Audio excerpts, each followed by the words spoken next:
Welwyn Parish Church stands at the heart of a village, a parish and a rural district which is rapidly changing. But as life gets faster and new roads threaten to carve their way through the countryside, the centre of Old Welwyn, with many of its old buildings, retains very much the same shape which it had in medieval times.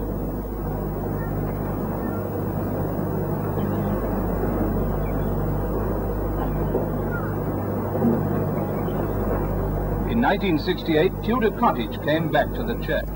It dates from 1450. In its time, it's been an almshouse, a workhouse, a police station, a post office, and a private house.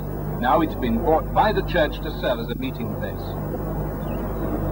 As much of Welwyn changes its face, the old village offers new people coming to live here in increasing numbers a link with the past, some instant roots in a long history astride one of the main highways from London to the north.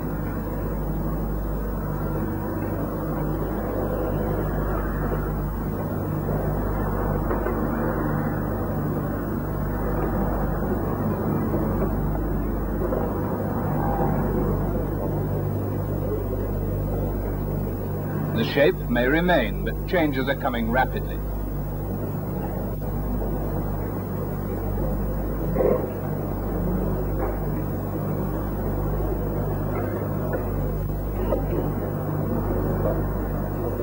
The age of steam has gone, and now only the big diesel-electric locomotives roar dramatically over the spectacular viaduct high above the Mimram Valley.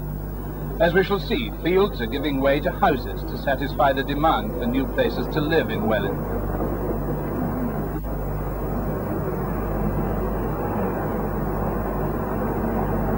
The Grange School, the private preparatory school in that dignified old house on the road to Codicut, is now closed, and behind it a new housing estate has been built not far from the centre of the village. Yes, Welwyn's changing.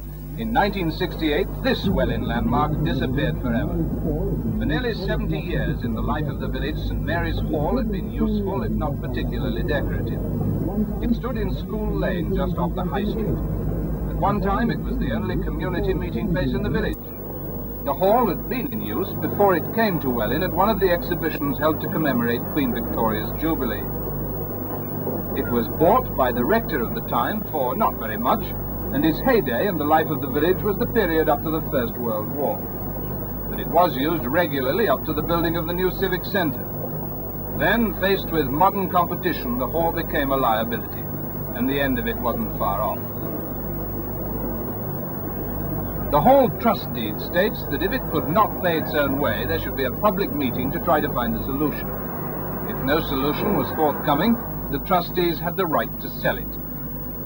Well, the meeting was held, no alternative was found, and the hall was sold to provide a site for offices. The old hall soon disappeared, but out of the flames and the wreckage came some of the money for the church to buy Tudor Cottage.